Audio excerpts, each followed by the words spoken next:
오래전 남아프리카행 비행기 안에서 한 백인 중년 여성이 소리를 쳤어요. 이봐요, 스튜어디스, 자리를 바꿔주세요. 스튜어디스가 무슨 일이 있느냐라고 찾아와서 물어요. 그러자 이 백인 여성이 옆자리를 가리키면서 여봐요, 보면 모르겠어요? 흑인 따위하고는 옆에 앉아있고 싶지 않단 말이에요. 이런 사람 불쾌해요. 여자 옆에는 흑인 남성이 곤혹스런 얼굴로 앉아 있었습니다. 스튜어디스는 잠시 기다려달라고 비어있는 자리를 확인하고 오겠다 하고 사라졌고요.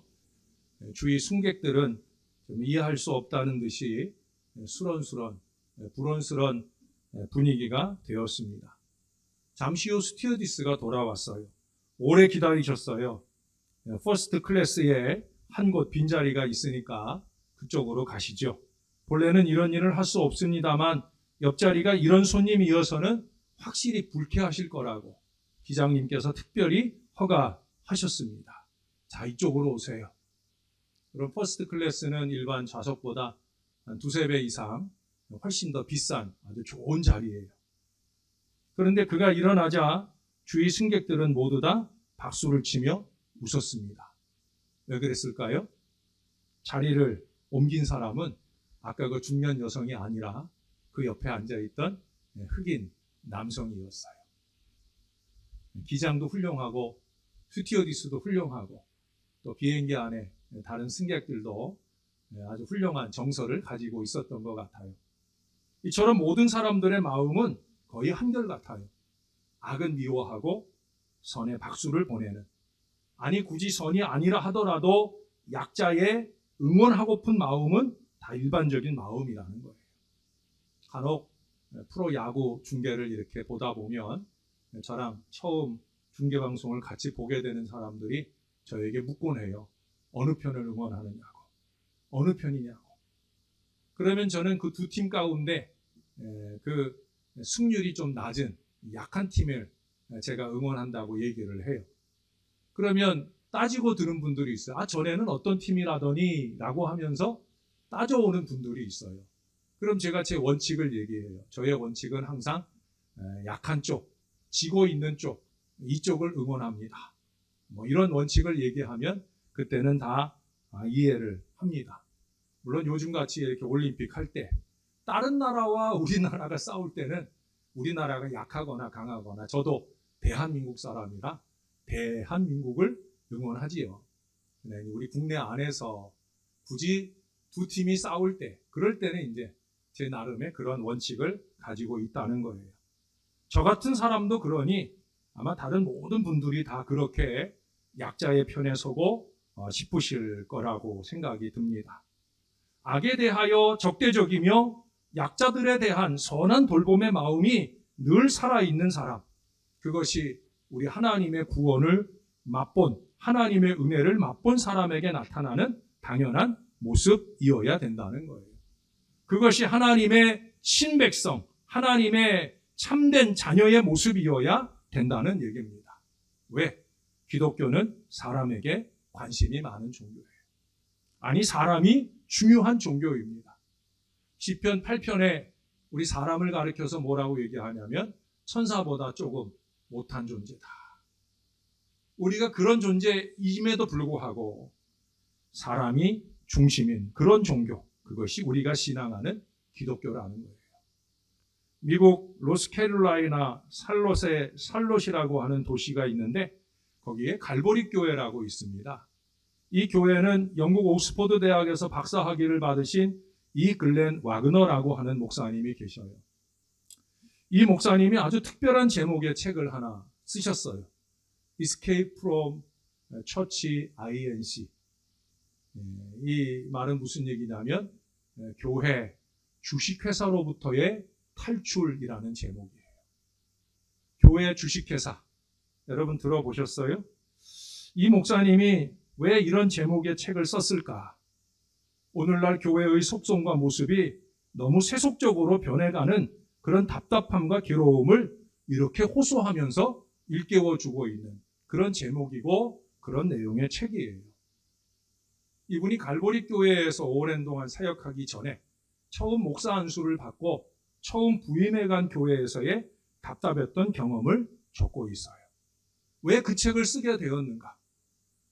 그가 처음 그 교회에 부임해 가자 그 교회 대표라는 사람이 서류 뭉치를 하나 들고는 이 목사님을 찾아와서는 그 서류 뭉치를 들이대면서 이렇게 말하더랍니다. 이제 당신은 향후 6년 동안에 진행될 전략 계획을 수립해야 합니다. 최고 경영자가 진행하는 20가지 사업의 목표를 여기 아주 명확하게 써놓았습니다. 참고하십시오. 이렇게 말하는데 이 목사님은 정신이 하나도 없었답니다.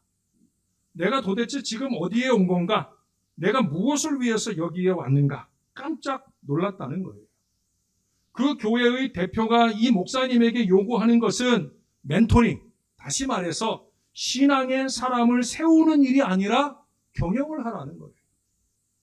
양육이 아니라 숫자, 사역이 아니라 관리, 사람이 아니라 프로그램, 그리고 목자가 아니라 대표, 사장으로서의 일을 해달라고 부탁하더랍니다.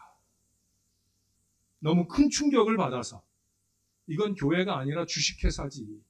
그래서 교회 주식회사로부터의 탈출, 이런 책을 그가 쓰게 되었다는 거예요.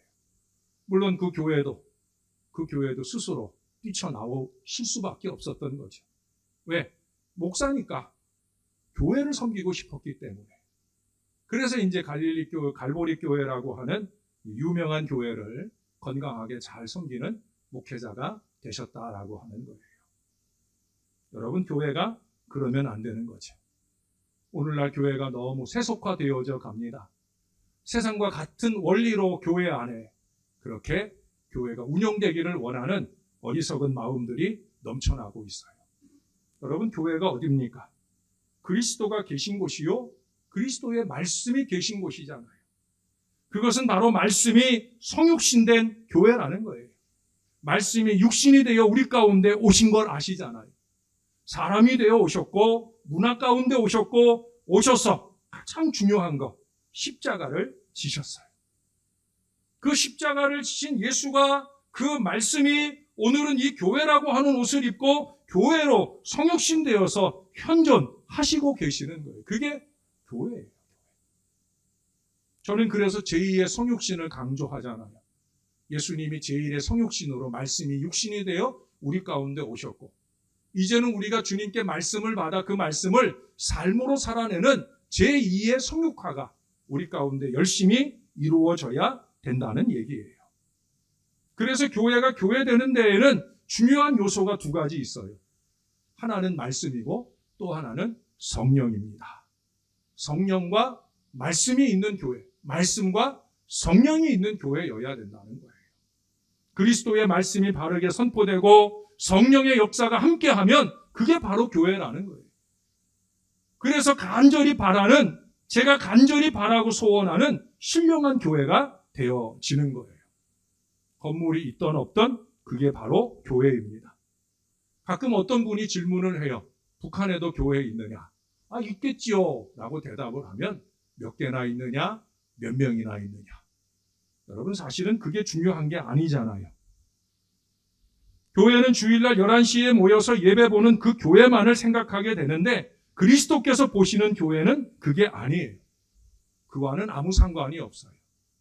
이렇게 성전에서 모인 교회만 아니라 각 가정으로 흩어진 온라인 예배의 교회도 오늘날 교회라 생각하는 것처럼 그렇게 가정이든 교회이든 예수님을 제대로 믿는 믿음의 사람들의 공동체가 교회인 거죠.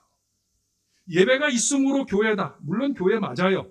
그 예배를 받으시는 그리스도가 거기 계시다고 하면 바로 그것이 교회입니다.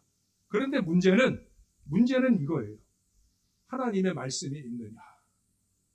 지금도 죄송하지만 온라인 예배 들으시면서 부족한 종이 전하는 하나님의 말씀을 예배하는 모든 분들이 경청하여 잘 듣고 있다면 거기는 교회 맞아요. 그러나 아이에게 관심하고 혹시라도 점심 준비하시면서 지금 이 말씀을 듣고 있다고 하면 죄송하지만 거기 교회 아닙니다. 말씀이 있어야 교회인 거예요. 말씀 없으면 어떤 사람이 모여서 어떤 행사를 한다 할지라도 그것은 하나의 그저 신비주의에 불과한 거예요. 주관적 신비주의 공동체입니다. 아주 위험한 사교 집단일 수 있어요. 오늘날 기도원들이 많이 사라진 이유가 바로 거기에요. 기도원들이 성령운동은 하는데 그 가운데 말씀이 없다 보니까 기도원들이 도태가 되어지는 거예요. 지금도 남아있는 기도원들은 그래도 그 원장들이 건강한 영이 깨어 있어서 교계의 말씀 지도자들을 모셔놓고 말씀을 꾸준히 열심히 있게 전하고 있었던 기도원들은 지금도 건강하게 잘 생존해 있어요. 그러나 말씀 없으면 그러면 그것은 더 이상 교회가 아니라는 거예요. 그런가 하면 말씀은 있는데 성령이 없다. 그건 역시도 교회가 아닐 수 있어요. 지극한 이성주의에 불과합니다. 아주 말라버린 지식만이 있다는 거예요. 그건 교회가 아닐 수 있어요.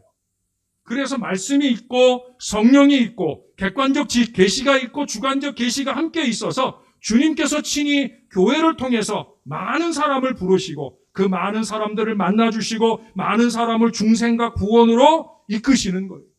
그 사람들로 하여금 성령의 감동을 받고 말씀을 삶 가운데 이루어 가도록 복음의 선교의 일꾼이 되게 하도록 주님이 친히 역사하는 은혜가 나타난다. 그게 바로 교회입니다. 이 디도서는 목회서신이에요. 목회서신은 두 가지예요. 디모데 전후서, 그 다음에 디도서. 디모데 전후서는 디모데라는 목회자에게, 디도서는 디도라는 목회자에게 보낸 편지예요. 그래서 여기 보시면 15절을 가보세요. 오늘 본문 읽지 않은 그 다음 절 15절에 보면 디도 목회자에게 뭐라고 그래요? 너는 이것을 말하고 권면하며 모든 권위로 책망하여 누구에게든지 업신여김을 받지 말라.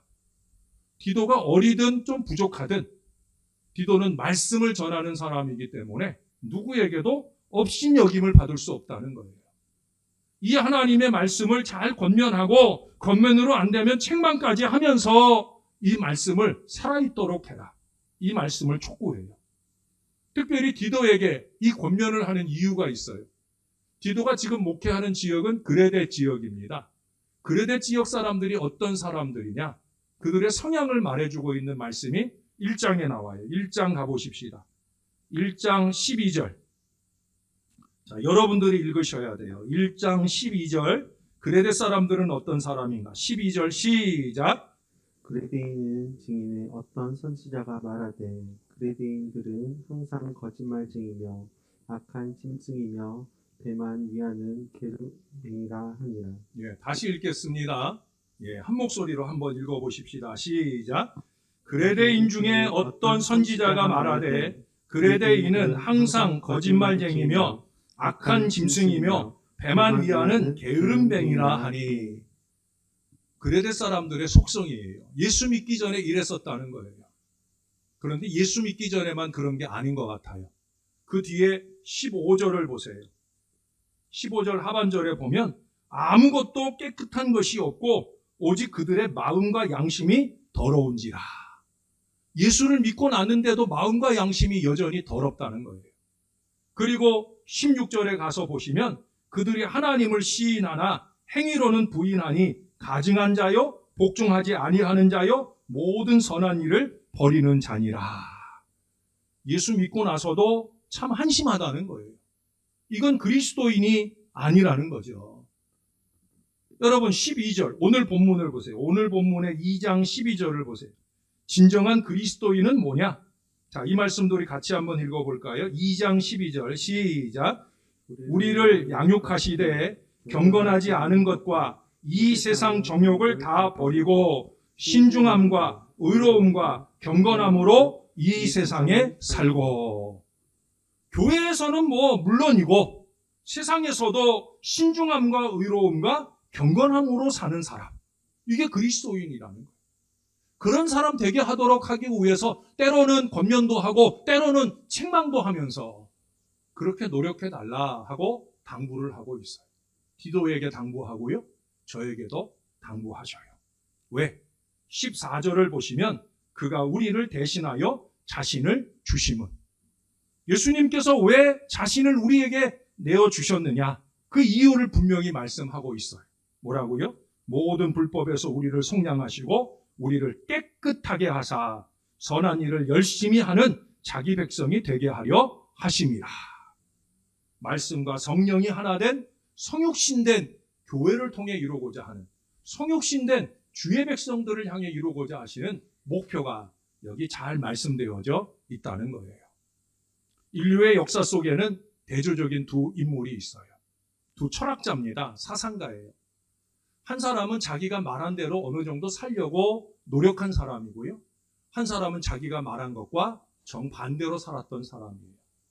전자의 사람은 임마누엘 칸트입니다. 그가 오늘날 우리가 말하는 그리스도인이었는지는 알지 못해요. 그러나 그는 도덕주의자예요. 모랄리스트. 그래서 기독교 신앙자는 아닐지라도 기독교 가치관을 따라 살려고 노력을 했던 사람이에요. 그가 이런 얘기를 해요.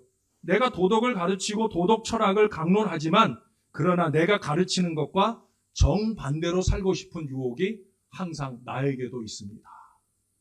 그게 인간의 본성이라는 거예요. 그럼에도 불구하고 나의 인생의 마당은 내가 가르친 바를 실행하기 위한 학교 교실과도 같습니다.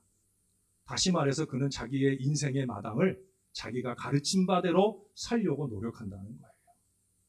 선한 일에 열심내는 그런 인생을 임마누엘 칸트는 살아왔다는 거예요. 예수를 안 믿어도 그가 말한 바대로 열심히 살려 했다는 거예요. 자, 두 번째 얘기하고 싶은 사람은 뭐 아시는가 모르겠지만 칼 막스라는 사람이에요. 공산주의의 창시자지요. 그는 노동자에게 관심하면서 노동자를 위한 세상이 되어야 한다고 역설하면서 공산주의를 시작했어요. 근데 그의 전기를 읽어보면요. 그는 노동자들과 별로 친하지 않았어요. 그는 노동자들의 삶으로 내려가는 것보다는 오히려 중산층을 동경하고 그들의 삶을 꿈꿨어요. 부르조아를 꿈꿨단 말이에요. 말로는 노동자 그러면서 한쪽으로는 부르조아를 꿈꿨다는 거예요. 그가 죽기 10년 동안에 제일 행복한 일을 꼽는데 그게 뭐냐면 자기 집에 하녀 둘을 거느리고 살았던 것이 제일 행복했던 일이다. 그는 죽을 때까지 한 사람의 노동자도 절친을 두지 못한 불행한 인생이었다는 거예요. 그래서 학자들은 얘기해요. 공산주의의 비극은 바로 거기에 있었다. 공산주의가 도태될 수밖에 없는 미래를 이미 예견하게 한 것이 누구냐면 칼 막스였다는 거예요. 왜? 말한 대로 살지 않았으니까. 여러분, 기독교가 여전히 기독교일 수 있는 이유는 우리 예수님께서 말씀하신 대로 살아왔다는 거죠. 사랑하는 여러분, 우리도 혹시 그리스도인의 비극을 만들어가고 있는 건 아닌지, 부족한 종을 비롯해 우리 모두가 하나님의 말씀을 어느 정도는 알고 있는데 우리가 그냥 알고 있으면 살고 있다라고 하는 어리석은 착각 속에 살 뿐이지 정말로 살지 않는 이 안타까운 비극을 저와 여러분이 이루고 있는 것은 아니냐 하는 거예요. 우리가 알고 있는 것과 우리가 사는 것은 분명히 다른 거잖아요. 우리는 최근 며칠간 이와 관계된 말씀을 계속 접했어요. 지난 금요일 오전에 제가 문자를 보내드렸잖아요. 그 내용의 마지막에 보면 그런 얘기 하잖아요. 믿음은 동사입니다. 믿음은 알고 믿는 대로 살아내야 된다는 얘기를 적어 보내드렸어요. 금요일 저녁에는 이범진 목사님의 설교를 통해 또 어제 새벽에도 깨닫고 믿었으면 그렇게 살아내야 된다는 말씀을 종을 통해 전했습니다. 사랑하는 여러분, 그러나 과연 우리는 우리가 알고 있는 것과 행하는 것 사이에 과연 얼만큼의 일치가 이루어지고 있느냐는 거예요. 머리로는 아는데 그 아는 바를 잘 행하는 노력들이 산부림이 영부림이 얼마나 잘 이루어지고 있느냐 스스로에게 질문을 좀 던져보셔야 된다는 거예요. 여기 14절에 엄연하게 말씀하고 있는 것처럼 거기 뭐라고 그래요? 그가 우리를 대신하여 자신을 주심은. 십자가 은혜를 우리에게 베풀어 주신 이유가 있다는 거예요. 목적이 있다는 거예요. 그 목적 두 가지를 추구하며 사는 하나님의 친백성이 되어야 하지 않겠느냐 하고 호소하는 말씀을 우리에게 주셔요. 하나님의 친백성, 즉 참된 하나님의 백성의 삶은 뭐냐? 첫 번째 꼽을 수 있는 것은 성결한 삶이에요. 거기 말씀하잖아요. 모든 불법에서 우리를 속량하시고 우리를 깨끗하게 하사. 십자가의 은혜가 그렇잖아요. 우리의 모든 죄를 씻어주시기 위해서 십자가 모든 고난을 다 짊어지고 감내해 주셨어요. 정말 십자가 신앙을 가진 사람이라면 그래서 깨끗함의 노력이 있어야 된다. 아까 1장 15절 말씀처럼 깨끗한 것이 없고 오직 그들의 마음과 양심이 더럽다라고 일컬어지는 사람이 되면 안 된다는 거예요. 전에는 그렇게 살았을 수 있죠. 바울도 마찬가지예요. 여기 3장 3절을 한번 보세요. 우리도 전에는 어리석은 자여 순종하지 아니한 자여 속은 자여 여러 가지 정욕과 행락에 종노릇한 자여 악독과 투기를 일삼은 자여 가증스러운 자여 피차 미워한 자였다. 그랬었다는 거예요. 그러나 주의 사랑을 입은 이후 성령으로 새롭게 변화의 역사가 이루어졌다는 거예요. 그래서 오늘 본문의 12절에서 교회에서만이 아니라 이 세상에서 신중함, 의로움, 경건함으로 사는 삶을 살게 되어진다는 거예요. 물론 교회에서조차 경건치 않은 것과 이 세상 정욕을 다 버리지 못한 추함에 머물러 있는 사람들도 여전히 많아요. 가슴 답답하죠. 그게 그레데 사람들의 모습이었고 입술로는 하나님을 시인하나 행위로는 부인하는 어리석은 사람들의 모습이었습니다. 이건 비정상이에요. 그걸 우리가 핑계하고 따라가면 안 된다는 거예요. 적어도 하나님의 친백성, 참된 백성으로 살려고 하면 그러면 안 된다는 거예요. 변화를 이루어 가야 합니다. 그런데 여러분 변화를 보면 대개 다음과 같은 반응의 단계가 있어요. 한 5가지 단계를 말하는데 여러분은 어디쯤의 단계에 계신지 한번 찝어보시기 바라요. 첫 번째는 무조건 거부하는 단계입니다. 나는 그냥 살던 대로 살겠습니다. 예수 믿은 지 수십 년이지만 나는 예수 믿기 전 그대로 사는 게 더 편해요 라고 말하는 단계예요. 두 번째 단계는 그래서 무관심의 단계예요. 목사가 아무리 강단에서 열을 올려 하나님 말씀 전해도 하나도 관심 없어요. 오늘 점심은 뭐 먹을까? 이 관심이 더 커요. 세 번째 단계는 나름대로 탐색의 단계입니다. 다시 말해서 다른 사람들이 움직이는지 안 움직이는지 눈치를 보다가 그제서야 움직이기 시작하는 단계예요. 그런데 이 단계는 희망이 있는 거예요. 왜? 변화하는 다른 사람들을 보면서 나도 하는 그런 탐색의 단계, 변화에 발을 들여놓기 시작하는 단계예요. 근데 그 단계에 들어선 사람이 있는가 하면 그 다음 4번째 단계를 보면 흐름을 본 사람들은 그처럼 따라가면서 변화되어 가지만 반대로 흐름을 보지 못한 사람은 절대로 안 따라가거나 못 따라가는 단계가 이루어지게 된다는 거예요. 그래서 마지막 5번째 단계는 분리가 이루어집니다. 분리의 단계가 있다는 거예요. 흐름을 따라간 사람들은 시대의 어떤 흐름을 만들어가면서 건강한 교회, 건강한 세상을 만들어가요. 그러나 흐름을 보지 못한 사람들은 시대의 낙오자가 돼요. 맨날 옛날 타령이나 하면서 전혀 신앙이 아닌 구태에 머물러 있는 어리석음 속에 있게 되어진다는 거예요. 거기서 배척의 무리와 헌신의 무리로 갈라지게 되어진다는 겁니다. 여러분, 여기서 제대로 변화가 수용되어지고 삶의 경건을 추구하는 모습으로 이어지게 될 때, 다시 말해서 거룩함과 신령함이 그 삶으로 이어지게 될 때, 그 다음에 참된 백성의 2번째 모습이 나타나는 거예요. 참된 백성의 2번째 모습은 뭐예요? 선한 일을 열심히 하는 하나님의 백성이 되게 하려 하심이라. 선한 일을 열심히 하는 하나님의 백성이 된다는 거예요. 제가 여러분에게 자주 강조하고 부탁하는 삶의 역사가 일어난다는 거예요. 여러분 장기려 박사님 아셔요? 한국의 수바이처라고 일컬어지는 부산에서 의료 활동을 하셨던 분이에요. 이분은 원래 이북이 고향이세요. 근데 이북에서 전쟁통에 혼자 월남하셨어요. 북쪽에 아내도 있고 자식들도 있어요. 그러나 우선은 중요한 사람 먼저 가라고 혼자서 피난길에 들어서서 죽을 때까지 혼자 독신으로 살다 돌아가셔요. 장기려, 정말 오래도록 기릴 만한 훌륭한 크리스찬이에요. 장로님이세요. 이분이 의사이기 때문에 부산에 내려가서 병원을 차려놓고 병원 사역을 하게 되는데, 근데 어려움 때니까 병원에 찾아오는 사람이 아프니까 찾아왔는데 치료를 받고 나서는 병원비가 없는 거예요. 의사 선생님한테 눈물 뚝뚝 흘리면서 병원비가 없다고 그러면 이분이 혼자 병원을 운영하는 게 아니다 보니까 그럴 때 어떻게 하느냐? 뒷문을 열어줘요. 다른 관계자들한테 들키지 않고 편한 마음으로 도망가라고. 그 뒷문을 열어주고 그 사람들을 그냥 보내주는 거예요. 또 다른 의사들이나 또 다른 사람들이 그러면 병원을 어떻게 운영하느냐 경영하느냐 말해도 상관없어요. 그는 살리는 게 목표예요. 불러놓고 붙잡아서 옷 벗기고 고소하고 이러는 것보다 뒤로 빼돌려서 살게 하는 거, 그것이 얼마나 아름다운 일입니까? 없는 분에게는 길을 열어주어야지. 도망치는 분에게는 도망치도록 문을 열어주어야 합니다. 긍휼을 베풀어야 된다는 거예요. 사랑을 베풀어야 된다는 거예요. 이게 우리의 몸에, 우리의 삶에 익숙하게 배어 있어야 된다는 거예요. 장기려 박사님은 평생 동안 그게 몸에 배어 있어요.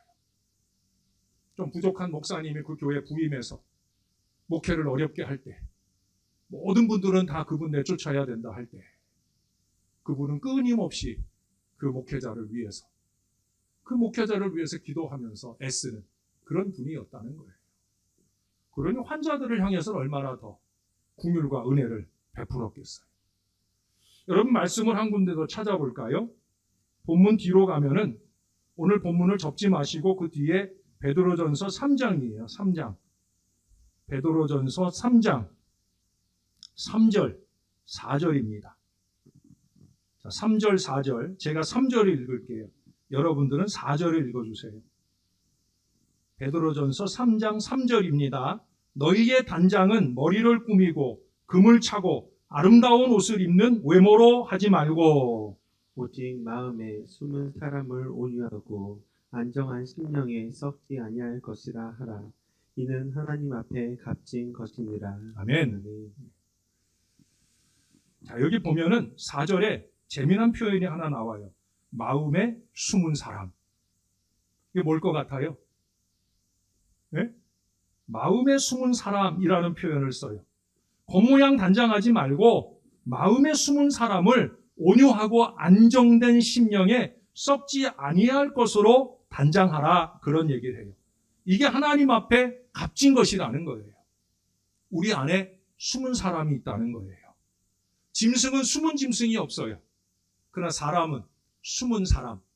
바울은 이걸 뭐라고 표현하면 속사람이라고 표현했어요.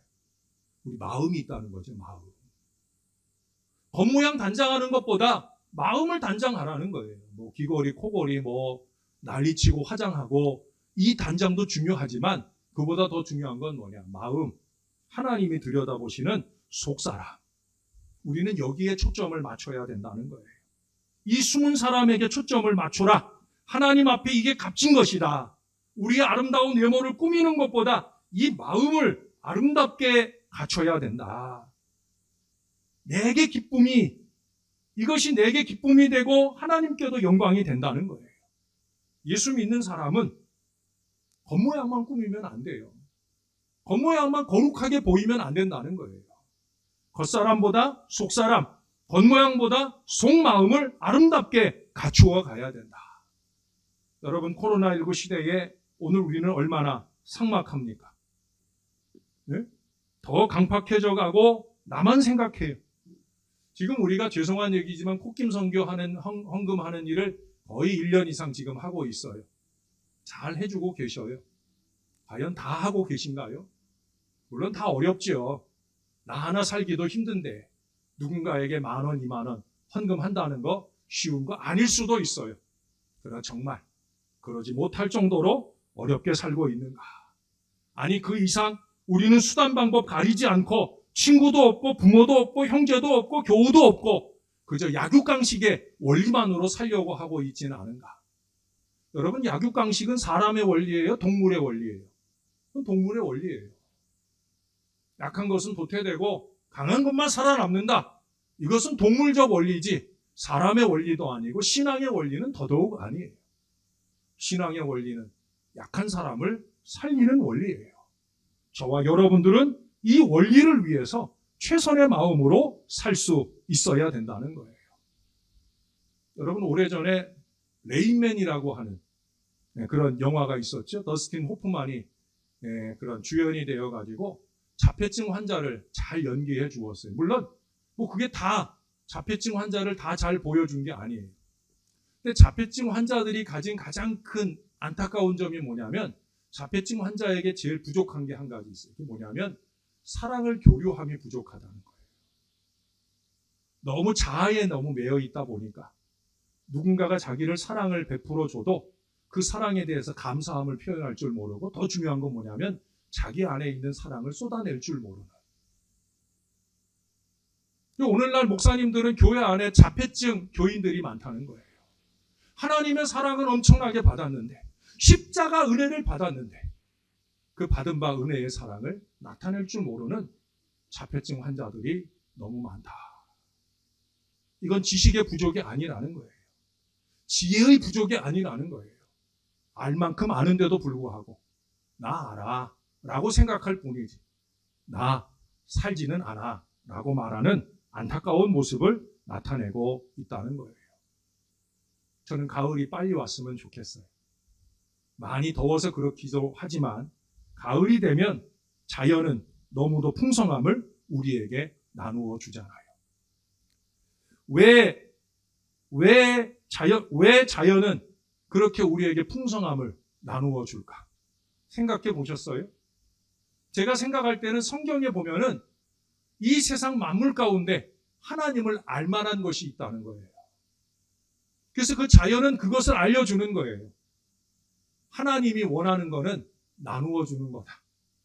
그래서 자연은 끊임없이 가을의 풍성함을 거두고 그 풍성함을 거두어 우리 인간들에게 나누어 줘요. 하나님을 알만한 그 자연이 되어준다는 거예요. 자, 그런데 여러분, 하나님과 자연이 친해요? 우리가 친해요? 하나님과 우리가 친해요? 자연이 친해요? 이럴 때 제일 좋은 방법은 대답을 안 하는 거예요. 근데 일부 예배 때 누가 자연이 친하다고 그러더라고요. 아니에요. 여러분, 우리가 하나님과 더 친한 줄로 믿습니다. 천사 다음으로 우리를 만드셨잖아요. 이 자연은 우리를 위해 존재하는 거예요. 하나님이 우리를 더 사랑하셔요. 특별히 우리들은 예수 믿고 구원받는 이 큰 은혜를 주셔서 하나님의 친백성, 자기 백성이 되게 하셨잖아요. 우리가 더 친해요. 자, 그러면 우리는 우리가 하나님과 친하다는 걸 보여주어야 돼요. 뭘 통해 보여줄까요? 나눔을 통해 보여주는 거예요. 우리보다 하나님과 덜 친한 자연도 하나님과 친하다는 그 사실을 우리에게 나눔을 통해 보여주는데, 우리 역시도 하나님과 친하다고 하면 우리도 제대로 이 하나님과 친한 걸 보여주어야 되는 거예요. 여러분, 말씀에 순종한다는 것이 다른 거 아니에요. 오늘 본문 다음에 3장 1절 하반절에 보니까 모든 선한 일을 행하기를 준비하게 하며, 바로 이거예요. 목사가 수없이 말하는 설교의 핵심은 다른 거 아니에요. 거기 3장 8절 하반절에 보면 하나님을 믿는 자들로 하여금 조심하여 선한 일을 힘쓰게 하려 함이라. 이것은 아름다우며 사람들에게 유익하니라. 아름답고 유익한 일은 뭐냐? 선한 일을 힘쓰게 하는 것. 이것이 아름답고 선한 일이라는 거예요. 사랑하는 여러분, 하나님과 사람들에게 유익된 이 아름다움을 마음과 삶으로 열심히 살아내므로 다가오는 가을을 풍성하게 하는 참된 하나님의 백성들이 다 되어주시기를 우리의 구주가 되시는 예수님의 이름으로 간절히 축원합니다. 기도하겠습니다. 좋으신 아버지, 아버지의 은혜를 감사합니다. 오늘도 우리가 주의 말씀을 받습니다.